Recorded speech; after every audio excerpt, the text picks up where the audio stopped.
Hello and welcome. Over the last couple of years, I've taken a few nostalgia trips back into the past to take a look at the different VHS programs that Disney came out with.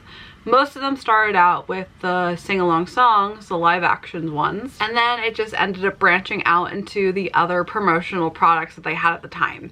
And today is going to continue that nostalgia trip with a day at Magic Kingdom and a day at Epcot Center. Both a day at Magic Kingdom and a day at Epcot Center were VHS promotional tools created by Walt Disney Attractions in 1991 to continue to keep promoting their parks.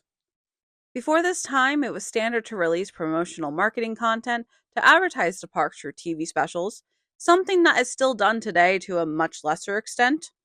However, with the home video market booming within the 80s and 90s, Disney decided to do their own promotional content for a price before moving over to the straight-up promotional vacation planning videos they would send out with information.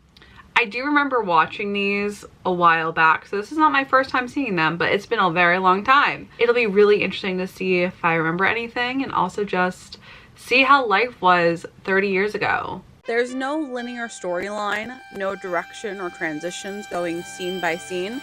Instead, it's just an overview of all the different lands and attractions in an ambient way. I am so nostalgic for a time that I was too young to experience. There's this introduction from the monorail driver, highlighting all the nearby hotels on the monorail line as they travel towards the Magic Kingdom.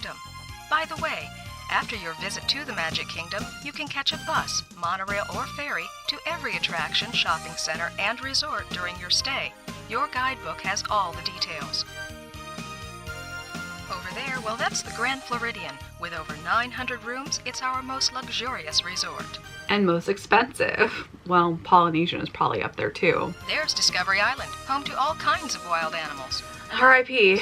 And that old swimming hole is River Country. Also R.I.P. We are now approaching the entrance to the Magic Kingdom. Please watch your step as you leave the monorail. Thanks for riding, folks, and have a great day. How much are we going to see that's not here anymore? That's one thing I always forget about, of how much has changed and is not existent. Once our unnamed family enters Magic Kingdom, they would start out their day just like anyone would, right on Main Street. Oh my gosh, I miss when there was so much more entertainment. I apologize in advance because I know every time I look back at this, I just think, oh my god, this was so much better back then. And there are some great things that are coming to the parks, but for the most part, they took so much away and haven't replaced it yet with things that are as well done or better. There's some close-up video camera shots from the unnamed dad that adds to the true home video vacation, but otherwise all the footage is just an overview of sights and sounds between all the lands, showcasing that this was truly ahead of its time, especially with how popular of a video concept it is today.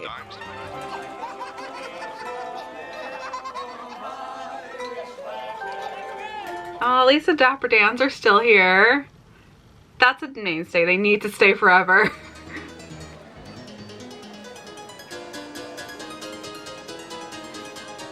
And we still have the piano performers, which are phenomenal. I'm so glad. And I'm happy they have their moment on TikTok, honestly. So, see, there's some positive things still to look forward to. From then, the family transitions to hanging out in the original Fantasyland.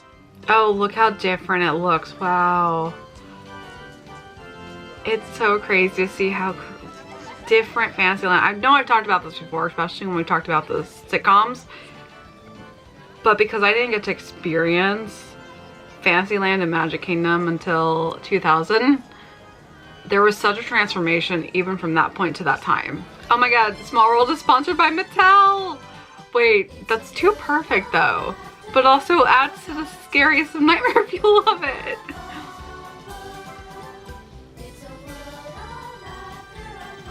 Oh, the old submarine ride. And now it's Ariel's grotto. That would have been so cool to do. I don't think I ever got to go on the submarine. I know they still have it in Disneyland, but that would have been such a really fun experience for me. Also probably terrifying for a lot of kids. But I feel like it's still so unique, and I love that the 2000 Leagues Under the Sea had its moment. It still has its moment here or there, but nothing compared to today's movies.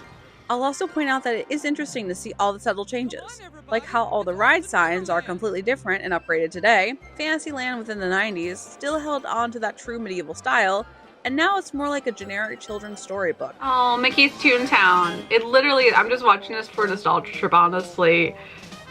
Wow, they used to have those characters. At least Donald's still around. I miss Toontown. I was too young to appreciate it.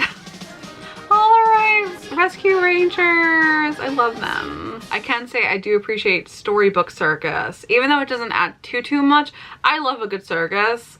And I love the big circus gift shop, so I do look forward to always going in there, even though we only have the Barnstormer and Dumbo in that area. From the now defunct Toontown, it's time to blast into the future with Tomorrowland, where they now first showcase the most non-futuristic ride in Tomorrowland.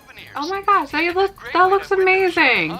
Why'd they get rid of the theming? The one ride I'm happy is not here anymore because I am terrified of the gondolas. I honestly, the one time I had to ride Skyliner, I hated it too. So like, I don't mind that there's no Skyline ride.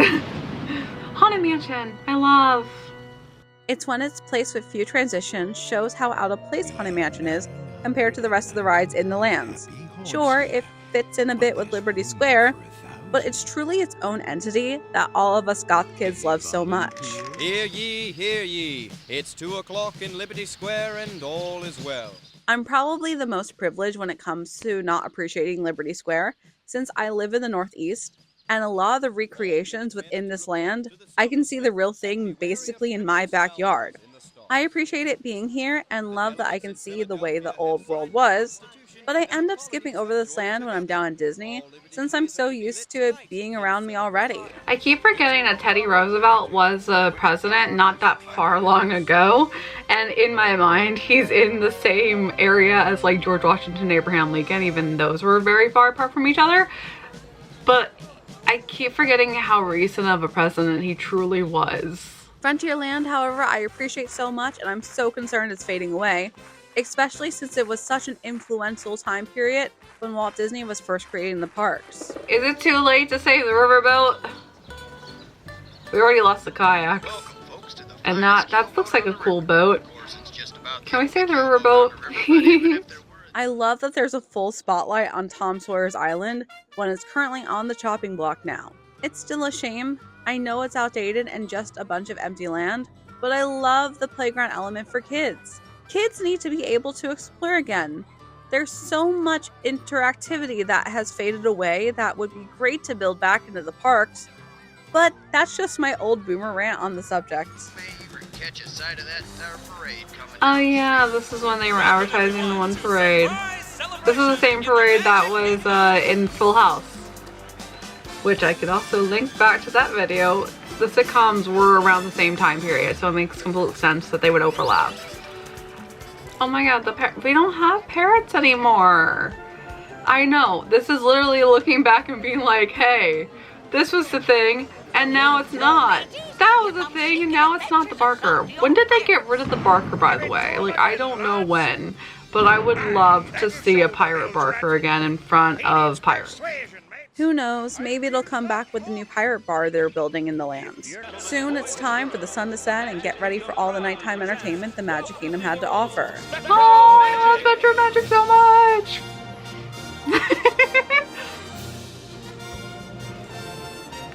Yeah, this is a complete nostalgia trip, I know. But Spectre Magic is honestly one of the best nighttime shows they've ever done. I know they haven't done many. It's literally just the Main Street Electrical Parade and Spectre Magic, but I just, the score is my favorite score ever. And I know nostalgia glasses, but I really, really believe that this music score, this time period was peak. I will say that every single time. I stand by that every single time. And I just love it so much. I constantly listen to Spectre Magic on repeat. Genuinely. After the parade, there's some showcase on the nightly fireworks show before your day at Magic Kingdom is over. But don't worry, the fun's not over yet because it's time for a day at Epcot Center.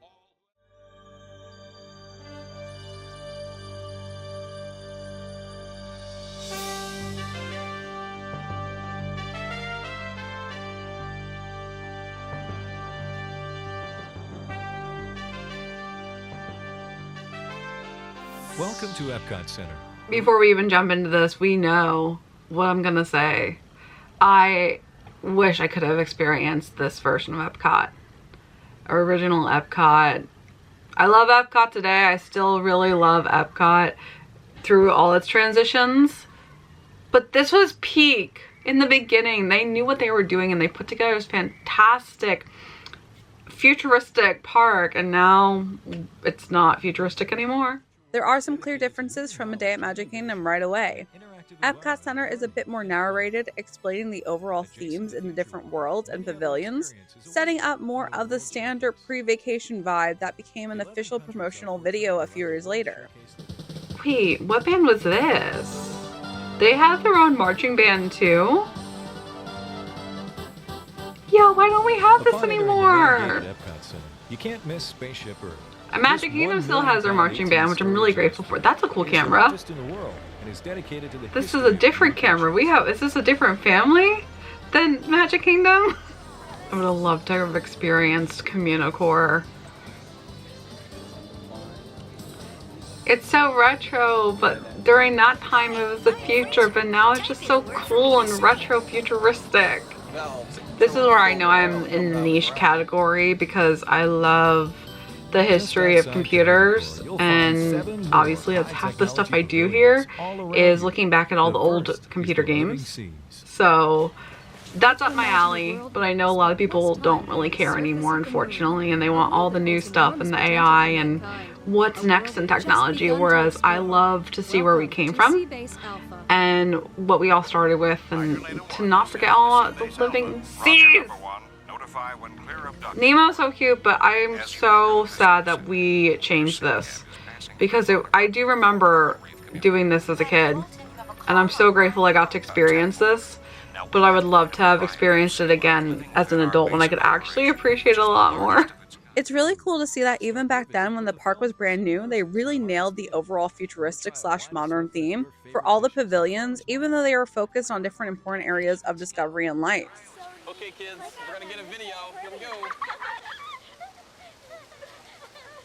They have like a whole big family here. That's so funny that for Magic Kingdom it was just a basic white person family, the standard mother, father, 2 kids, and now we have this like multicultural group of the family. Watch out for the serpentine fountains. They've caught quite a few people by surprise.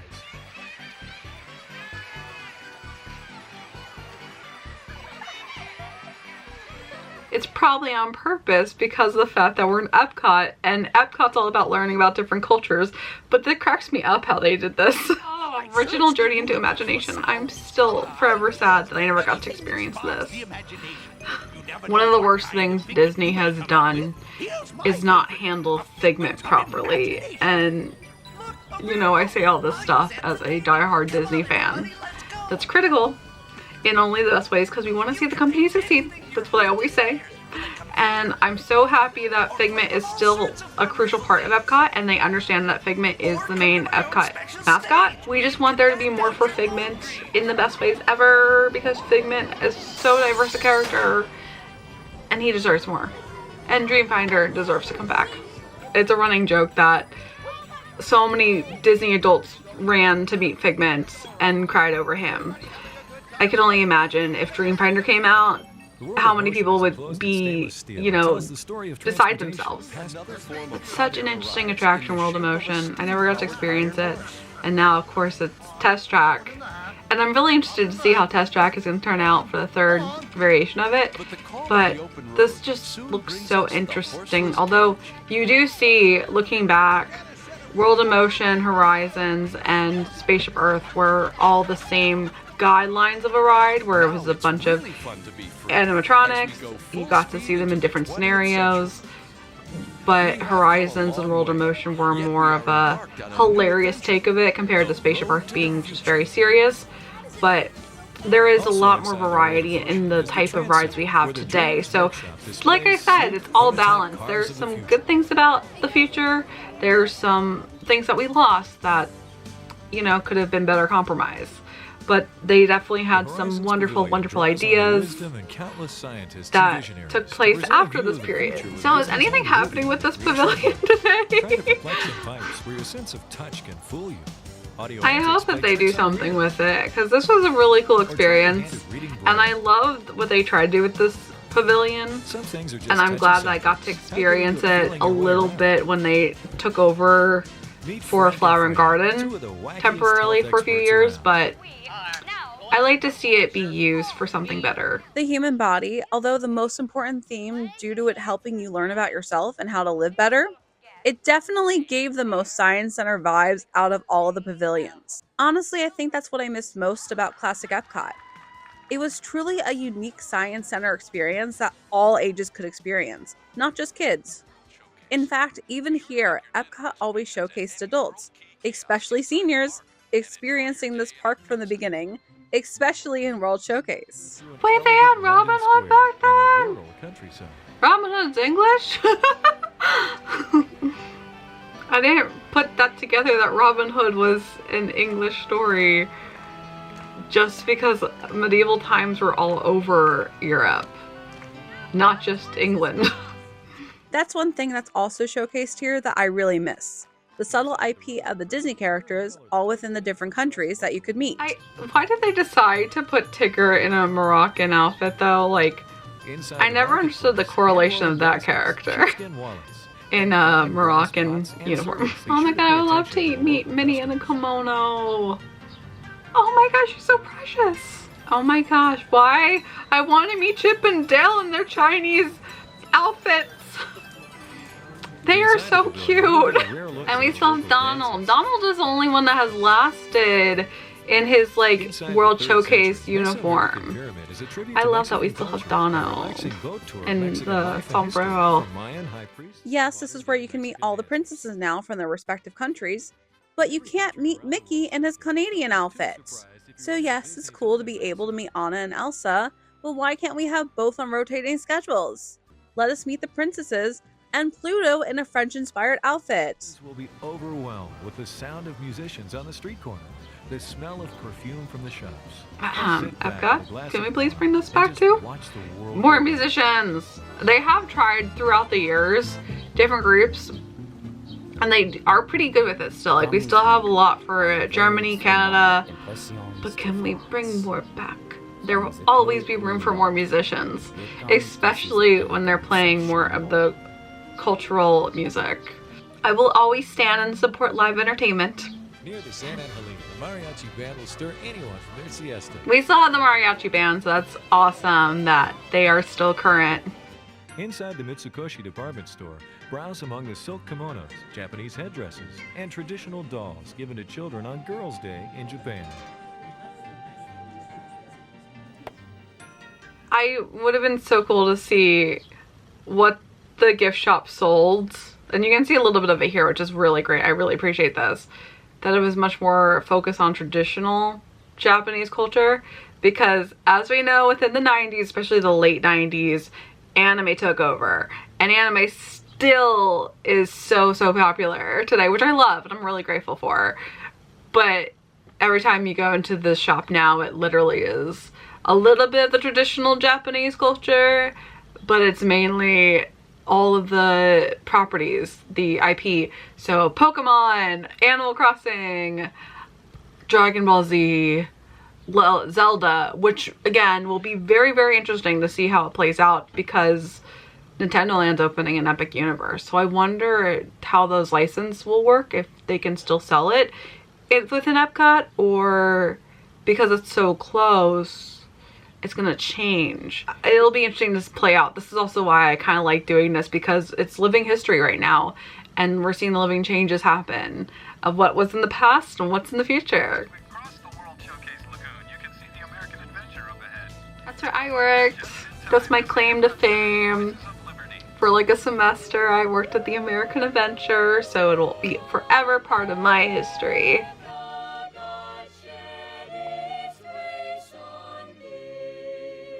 Always love Maelstrom. At least we have it memorialized in video, because Frozen is cute, and I do go on Frozen every once in a while when I'm in Epcot, but I just loved Maelstrom so much. It was so much more spooky and exciting of an adventure. And now Frozen is just like, hey, it's a princess thing, and the princess is infiltrated, don't worry. I still would have loved to have had a Loki and Thor ride, personally, if we were going to put IP into the parks.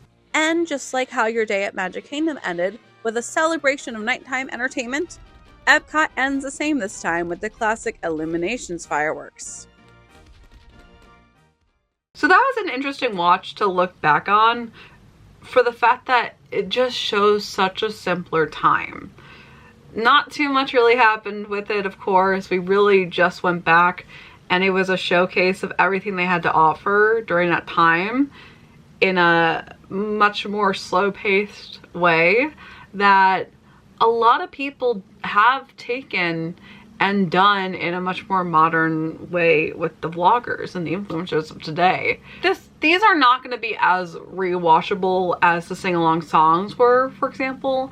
They're not as fun as the sing-along songs, obviously, because the sing-along songs were made to be replayed and enjoyed and to have fun with, but I still love seeing a time capsule with these videos and seeing how things truly were and what is still around and what changed. So that's really cool. And like I said, I know I'm all about nostalgia. I am looking forward to seeing what is in the future with the parks, cautiously right now, but it's still really cool to see where they came from. I love the history of the parks. That's why I have this channel, honestly. And part of my hyperfixations are looking at Disney history, especially, and theme park history especially. So it's cool that we have it. It's cool to see it preserved, and I always am on the lookout for these obscure films because they were still a part of time. I'm sure that they were still popular when they were first sold, and it was cool to see it as a home video before they started specifically doing all the vacation planning DVDs and VHSs that they would come out with. And I love watching those as well, I really do. So we might tackle those in the future as well. But until then, as always, I hope you have a magical day and I will see you real soon.